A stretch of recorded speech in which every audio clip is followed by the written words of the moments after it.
Sony is claiming by the mouth of its CEO, Jim Ryan, that the stock shortage of PS5s is over. I'd like to think so, considering those consoles dropped 2 years ago, November 12th of 2020, 2 days after the Xbox Series Brothers, which launched November 10th. Yeah, that's 2 days prior. But what Jim Ryan is basing the statement upon is the fact that the PS5 has now sold globally 30 million units, with December of 22 being its biggest sales month yet. That's what makes the stock shortage over. That's what makes the PS5 easy to buy in the eyes of Jim Ryan. Au contraire, mon frere, where is that inventory going? I would say a good majority of it's still to the bots and scripts of scalpers.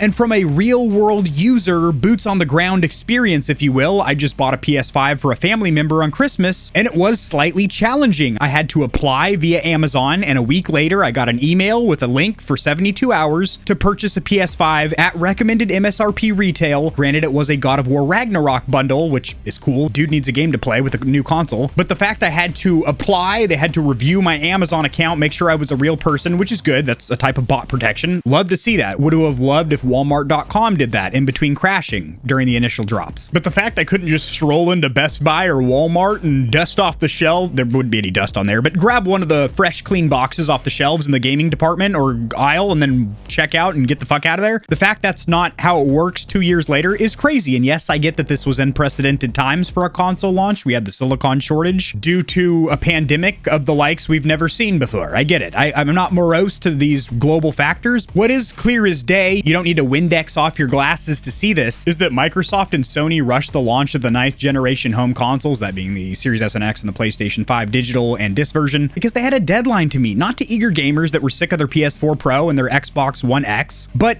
to the shareholders, to the executives around the roundtable, so to speak, that wanted to see a big spike in the Q3 numbers. So when you take the eager anticipation of a rushed launch in combination with a silicon shortage from an unprecedented pandemic, then you get the bots and scripts of scalpers ransacking the landing page of every vendor online: Walmart, Best Buy, Newegg, Amazon. And that's a factor that these articles simply don't touch on, is where a lot of these units are ending up. And I'll just answer that question for all of us by saying a lot of them probably not into the hands of actual gamers, because again, it was difficult to buy a console for a family member on Christmas 2 years later. And what I don't understand is why the scalping is still going on, considering the profit margin for these scalpers is substantially smaller. The asking price on Facebook Marketplace and StockX and eBay and Craigslist, if you're not afraid of getting stabbed, is only about $100, $150 over the recommended retail of a new console, in comparison to the 300% upcharge, meaning, $1,500 for a $500 console. Actually, some people were paying like $3,000 for a console. Why? But the fact that the scalping is still going on, or at least I'm assuming it is, because there are still so many gamers that want these units, want these consoles and can't get them, but yet the scalpers don't really seem to be making that much profit anymore, so it is fizzling off. But the scalping does still exist, as there is no law that exists that makes scalping illegal as of now. But from the lips of Jim Ryan, the PlayStation 5 shortage is over. Yeah. Now, if you're a bit of a bookworm, or at least you like to dust off your monocle and do a bit of reading, these articles are linked in the description below, as I do anytime I cover any news in the gaming community or industry. Moving away from that topic, we shouldn't be moving our PS5s because there's liquid metal. It's going to be sloshing around. This kind gentleman, who's a console repairman that goes by the handle The Coder on YouTube, did a disassembly or teardown of a PS5 console. This is the processor. This is where thermal paste should be going, but Sony, instead of using traditional thermal paste, went with liquid metal. No big deal there. Well, it shouldn't be a big deal if it was implemented correctly, but it's not, and there's a huge manufacturing defect that could screw a lot of PS5 owners, potentially. Hopefully not, because both of my PS5s are vertical to the skies. Now, the liquid metal that is used to transfer heat from the processor to the heat pipe to dissipate that heat is a mixture of the elements indium and gallium, which is fun stuff. You can melt it in your hand, do some Bill Nye the Science Guy stuff if you're so inclined. Not really centered in that little circle. I don't like that one tick of a bit. And now you're up really high too. Let's hit the shocks. So you're already bottomed out in this chair. Must have gotten taller. Oh, okay. Just smacking into my desk. There we go. You're not going to edit this out of the video, are you? Now, at the ass end, the tookus of this article, it says this is part of the reason liquid metal isn't used in other gaming consoles. Usually they use thermal paste or some kind of a vapor chamber or something else other than liquid metal. And now even Sony is claiming that it is not recommended to put your PlayStation 5 console in its vertical orientation upright, which I find absolutely insane, considering that was one of the authorized methods for mounting a PS5 console. Yes, you have to use the stand, but you could mount it horizontally horizontally or vertically. Hey, Stallions and Stallionettes, that's the made up word of the day, horizontally. So vertically on its side, it's horizontally. And now after this YouTuber's teardown, which by the way, it's crazy that this is the specific individual to point this out because there's other gaming outlets or major YouTube channels that have done full disassemblies and inspections of the thermals and cooling system of the PS5, and nobody's pointed this out until now, which I still find kind of weird that this bro over here, the coder with a 3 in there, is the guy to be like, hey, actually you shouldn't put them vertically. And now Sony's like, yeah, oh yeah, don't do it.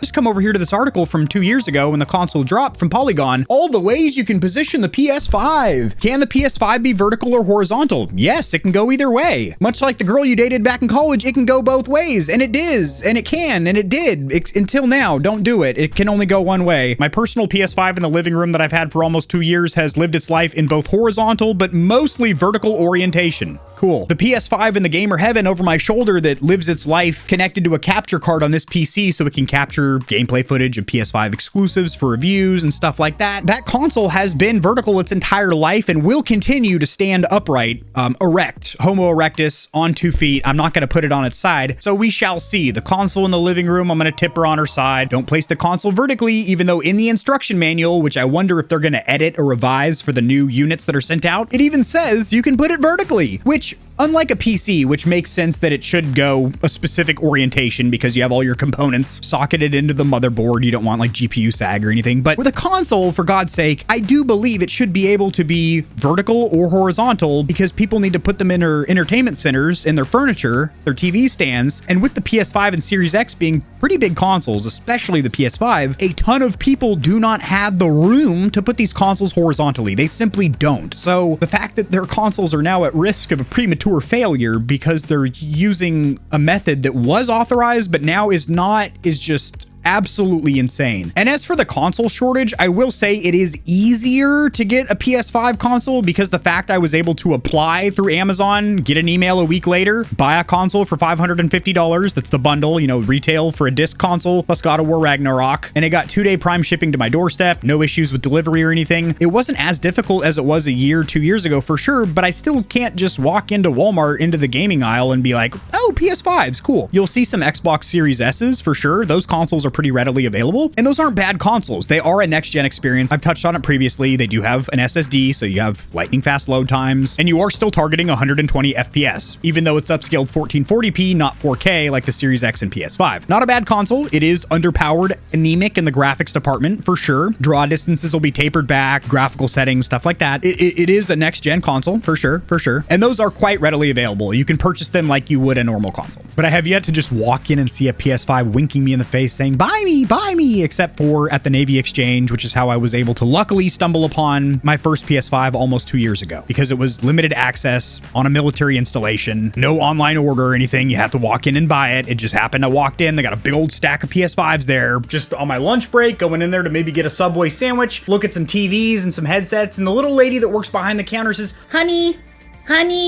we have PlayStation 5s in. And when you get a PS5 begging to be purchased by you, especially when it is under MSRP, $480, not $500 like out in town, and it's tax-free, you don't say no. That's not a normal experience. That was not a common story for most gamers. But Jim Ryan said they are kicking ass with selling these consoles. They are making good profits, so the shortage is over. You've got a console now for sure. You have a PS5 because they're selling them like hotcakes. Sarcasm, I do think the consoles are easier to obtain, as I said earlier, but I do not think it is over. It's not over till the fat lady sings, meaning starting to see these consoles pop up in Walmart's, Best Buys, Target, etc. Thank you for watching. Drop in the comment section below your opinion of these tidbits of information, and I'll see you Stallions and Stallionettes tomorrow.